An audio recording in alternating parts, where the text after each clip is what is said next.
Hi guys, আপনাদের সামনে রোজায় চলে এসেছি আমরা। অনেক ইফতারে অনেক আইটেম করব, সবাই করেন, কিন্তু আসলে সবচেয়ে গুরুত্বপূর্ণ হচ্ছে ছোলার। এই যে ছোলাটাই হচ্ছে আসলে আমাদের ইফতারির সবচেয়ে গুরুত্বপূর্ণ বিষয়। তো আজকে আমরা রোজার প্রথম দিনে দেখাবো আসলে ছোলা কীভাবে আপনারা ঘরে বসে তৈরি করবেন। এটা হচ্ছে স্পেশালি শাহী ছোলা ভুনা। তো এই যে দেখুন, আমরা পেঁয়াজ কাটা আছে, এই যে ধনেপাতা, মরিচ, এই যে এই আদা বাটা, তেজপাতা, এটা হচ্ছে এলাচ, এটা হচ্ছে দারুচিনি।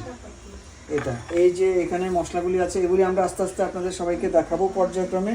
তার আগে সবার আগে যেটা করতে হবে সেটা হচ্ছে এই যে চুলার উপরে কড়াইটা আছে, এই চুলাটা জ্বালতে হবে। এই যে চুলাটা জ্বেলে দিলাম।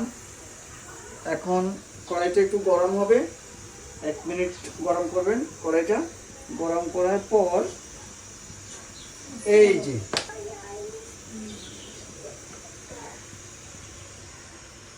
যে চুলাটা জ্বালালাম। এবার আমরা এখন পরিমাণ মতো তেল ঢেলে দিব। এই যে ছোলা যে পরিমাণ আছে অনেকটা সেই পরিমাণে তেল ধরেন 2 চামচ তেল ঢেলে। এই যে তেলটা একটু ক্লোজ করো মেঘা, দাঁড়াও পানিটা শুকা। এই যে আপনারা একটু লক্ষ্য রাখবেন কতটুকু তেল আমি দিচ্ছি, ওই পরিমাণ তেল দিবেন আপনারা। এই যে তেল দিলাম, এই তেলটা একটু গরম হোক। পজ করো আমার।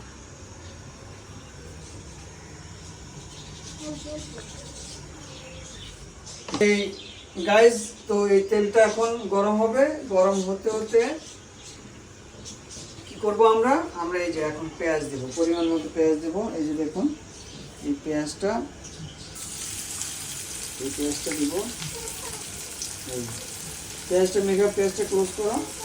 পেঁয়াজটা দিব, পেঁয়াজটা হালকা ভাজবো, হলুদ রঙের হয়ে আসবে।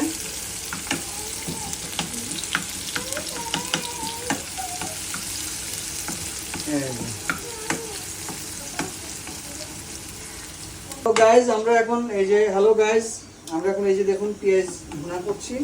এবার এই হচ্ছে এই যে দেখুন এই আদা বাটাটা দিয়ে দেব। আদা বাটা দিয়ে দেব, এই গরম মশলা দিয়ে দেব, এলাচ দিয়ে দেব, তেজপাতাগুলো দিয়ে দেব। এই সব দিয়ে এখন এই এখন চলতেছে। হ্যাঁ, এই মিক্স করবো। এই পেঁয়াজ লাল বা হলুদ হওয়া পর্যন্ত আমরা এটা ব্লেন্ড করব। ও গাইস, এখানে আরেকটু লেবুর ঝোল, এটা লেবুর ঝোল না রসুনের ঝোল, তাই না? মেন শেপ কী বলবো, রসুন না? একটু রসুনের ঝোলও দিয়ে দিব, তাহলে ছোলার মজাটা মানে ছোলার টেস্টটা বাড়বে। এই যে এখন আমরা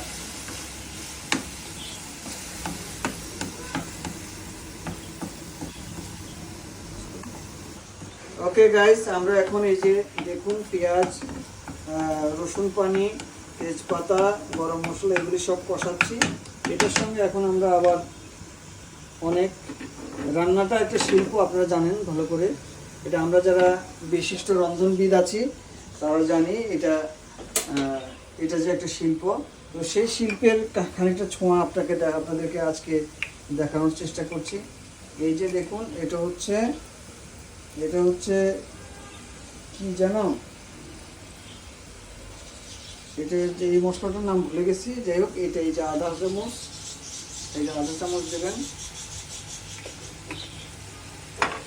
তারপর একটু আগে আমরা জিরে গুঁড়া আধা চামচ দিলাম। এবার এই যে একটু হলুদ আধা চামচ,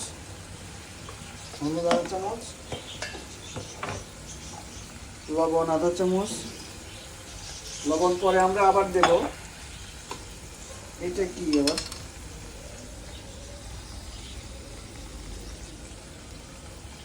আল্লাহ জানে এটা কি, এটা আমি বুঝতেছি না এটা কি। এটা একটা আধা চামচ। আর এটা হচ্ছে মরিচ, গুঁড়া মরিচ।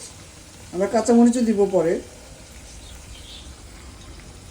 এই যে গুঁড়া চামচ, গুঁড়া মরিচ আধা চামচের চেয়ে একটু কম দিলাম। দিয়ে এবার ঘুরতে থাকো। এই যে প্রায় মাখা মাখা হয়ে গেছে ঝোল।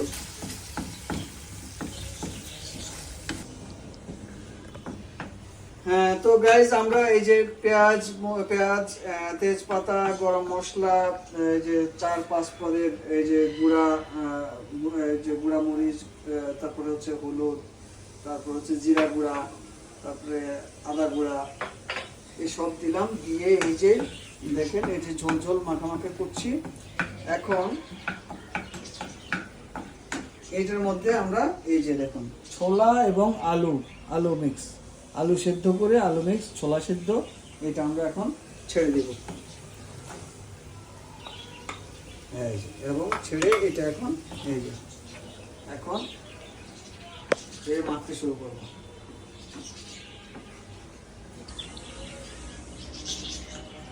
এই ছোলা দেওয়ার পর আমরা আরেকটু এটা কি বলে রসুনের ঝোল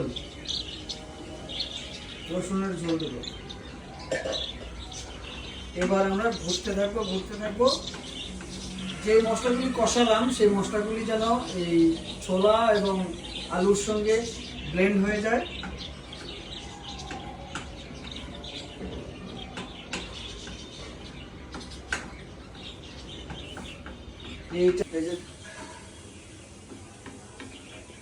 এই যে মেঘা দেখাও, এই যে এটা এখন মাখো করে নরম আছে। আগুন কিন্তু বেশি দেওয়া যাবে না, বেশি দিলে পড়ে যাবে। নরম আছে এই যে আগুন নরম আছে, অল্প একটু আগুন দিয়ে এই যে নরম আছে। এই যে ঢাকনা দিয়ে এটা কি বলে প্রায় 10-15 মিনিট আমরা রাখবো। এভাবে রাখার পরে আমরা এই যে দেখুন ধনেপাতা কুচি, কাঁচামরিচ কুচি, এটা আমরা ছিটিয়ে ইফতারের সময় পরিবেশন করব। তো গাইস আজকে আপনাদেরকে দেখালাম স্পেশাল শেপের স্পেশাল ছোলা মাখা। হাউ টু রান্নার ইংরেজি কি জানো? হাউ টু কুক ছোলা। সো গাইস আপনারা নিজেরা যার ঘরে আপনাদের যে স্ত্রী আছে তাকে এইভাবে সাপোর্ট দিবেন, হেল্প করবেন এবং একসঙ্গে ইফতার করবে, এক টেবিলে বসে ইফতার পরিবেশন করবেন। ইফতার সেটা অন্যরকম একটা মজা পাবেন, সোয়াব পাবেন। তো গাইস আমাদের সঙ্গে থাকবেন। তো গাইস অন্য কোনো দিন অন্য কোনো নতুন কোনো রেসিপি, আমার স্পেশাল কোনো রেসিপি নিয়ে আমি হাজির হব। আমাদের সঙ্গে থাকবেন। খোদা হাফেজ। ক্যামেরায় ছিলেন আমার বড় কন্যা মৃন্ময়ী মেঘা এবং আমার এই সব ইন্তজাম করেছেন আমার স্ত্রী সানজিদা নাসরিন। তাদের জন্য আপনাদের দোয়া, লাইক, শেয়ার, কমেন্ট থাকবে। See you soon. God bless you. By.